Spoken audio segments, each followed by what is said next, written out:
Hello and welcome back to a new review of an album I probably should have covered a long time ago. This is basically a placeholder episode because I realized I needed more time to really do Blonde on Blonde justice.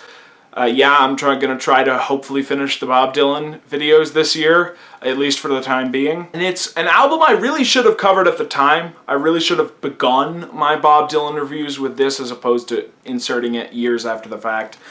Another side of Bob Dylan. This is his fourth album, and it's the change. This, in a lot of ways, is as much or more of a break than Bringing It All Back Home, because this is where the contrarian individualist side of Bob Dylan really makes its presence known, and it goes on to be the dominant form of his career, you know, when people were saying, be acoustic, he played electric. When the hippie movement became a thing and the counterculture swept the nation, he went up to a farm in upstate New York and he made country music with the band, you know? He went down to Nashville, he worked with Johnny Cash, he spent the whole first part of the 70s making country music, you know? And then later on, I won't say that his Christian period was contrarianism. I think he genuinely did believe in Christianity for a bit, and maybe he still does, I don't know. You get the picture.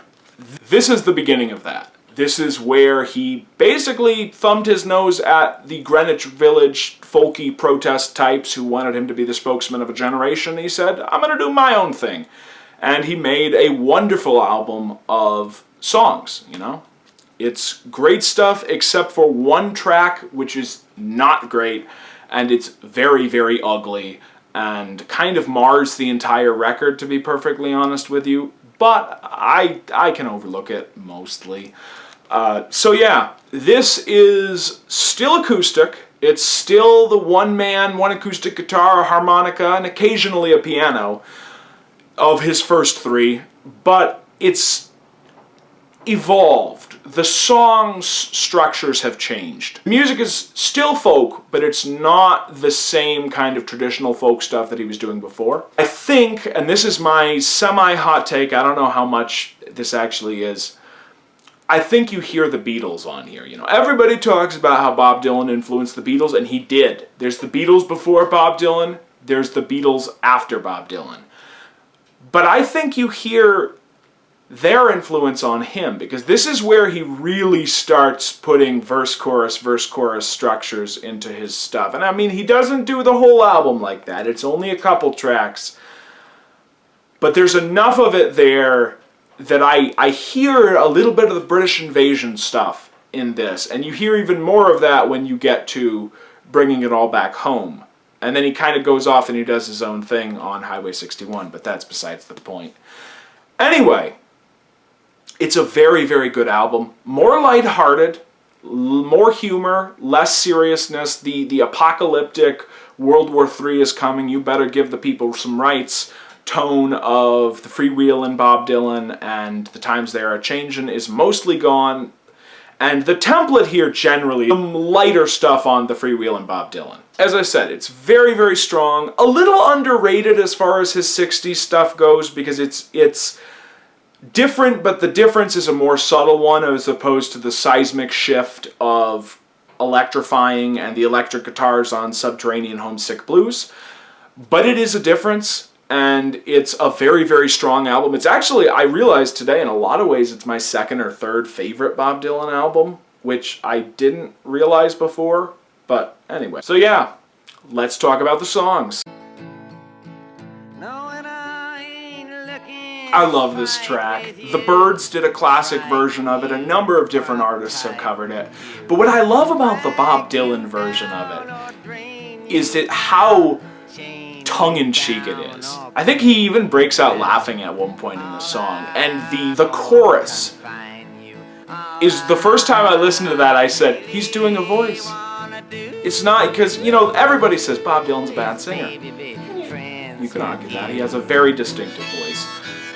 But he's doing a voice here. He's not sounding that bad because he can't sing the chorus. He's sounding that bad because he wants to. This track is interesting because it's the one song on the album that feels a little bit like an olive branch to the traditional folkies and the blues aficionados who were mad at Dylan for not doing the thing that he did before. But by the same token, there are some really weird, surrealist lyrics on here. Your temperature is too hot for tame. This is another great track. It's another one the Byrds covered, and I actually heard it first as a Byrds song. And it's a cliche with Dylan. A lot of people say that they prefer when other people do his songs because a lot of people can't get past his voice. But I actually prefer the original Dylan version, and that's not always the case. There are some Dylan tracks where I honestly prefer the covers. But this one, there's a certain grit to it, there's a certain simplicity, a certain unadorned something that is here that's not on the Byrds' very polished sort of mid-60s beat pop jangle folk version of. That sentence just completely disintegrated towards the end. I don't know what that was about. And yeah, I really like it. This is good. This is going to be the whole review. It's going to be the whole review. Is just being like, good track, good track, good track.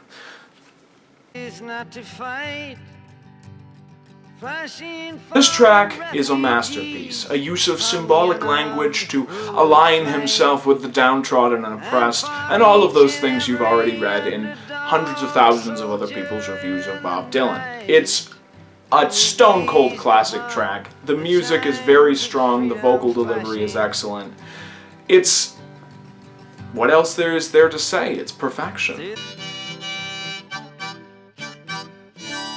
This is the first of two tracks on the album that are basically surrealist talking blues, and that's not a term I invented, that's a term I've read in numerous different sources talking about Bob Dylan.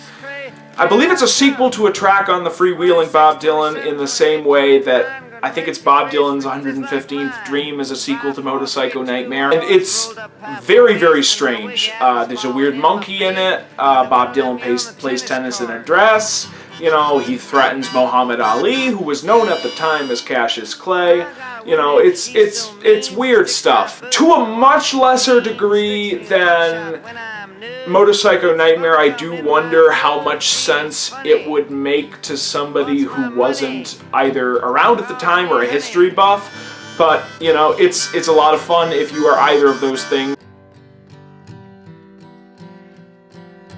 To Ramona is a gorgeous ballad, one of Dylan's absolute best, and a harbinger of things to come on some of the later albums he would release in the mid-60s.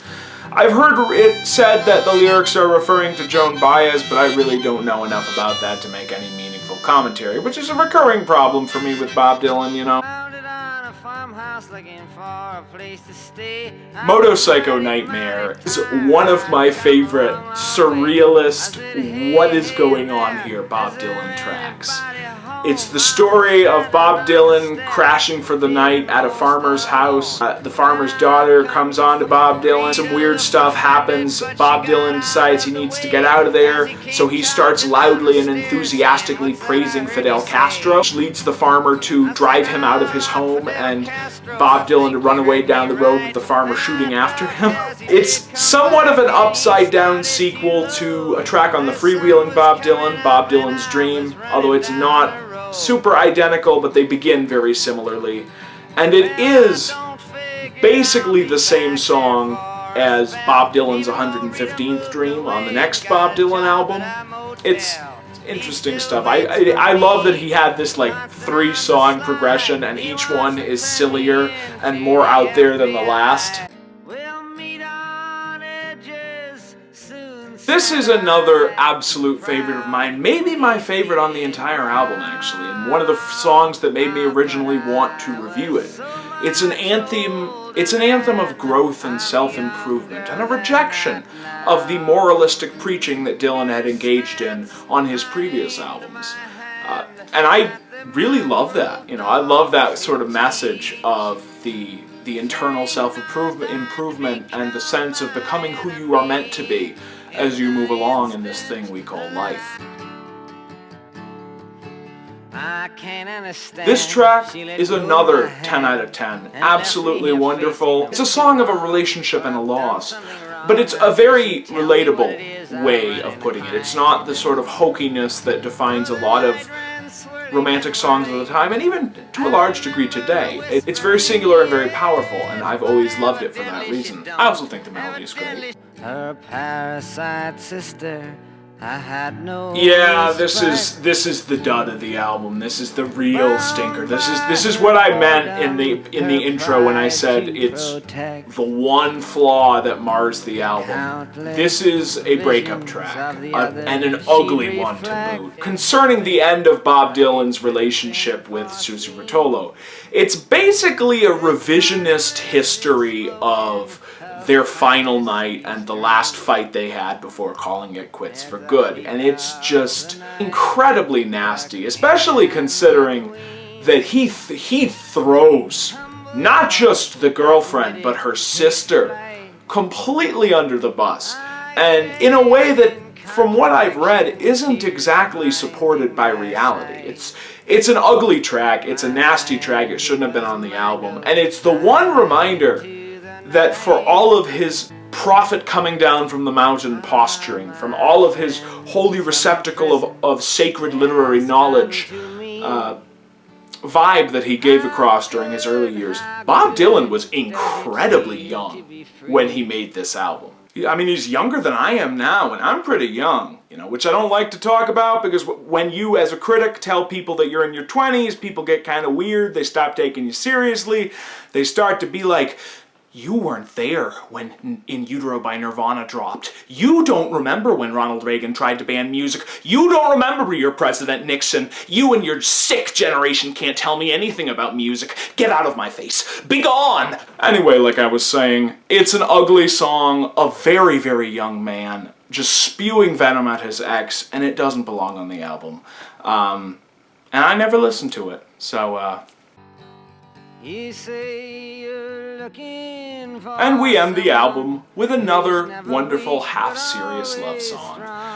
Or anti-love song in this case, since he's trying to drive the girl away. He doesn't want her. It ain't him. It ain't him, babe. I feel like every time I review Bob Dylan, it just kind of winds up going sideways because, the lyrics are the focus. That's all there is the lyrics. The music is very, very simple. Even when he gets to the point where the music is a little bit more complex in terms of instruments at play, it's still very, very simple.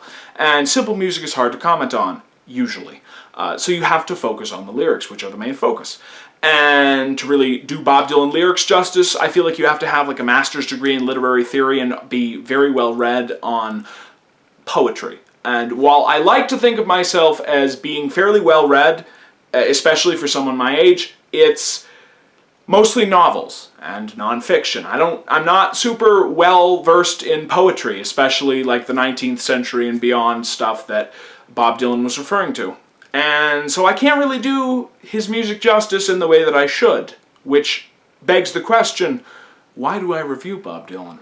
And the answer to that is because I want to, and ultimately that is the spirit of the album. That is the spirit of Another Side of Bob Dylan. It's the spirit that inspired me to make this review. So yeah, all joking aside, this is a very, very good album. It's probably my second or third favorite Bob Dylan. It's hard to say. It's just, well, it's another side of Bob Dylan. It's a different aspect of him from what we saw before. It's a more personal, not necessarily more intimate, because Bob Dylan never has and never will show his true self. Bob Dylan couches everything in wordplay and weird symbolism and then runs away while you're admiring it.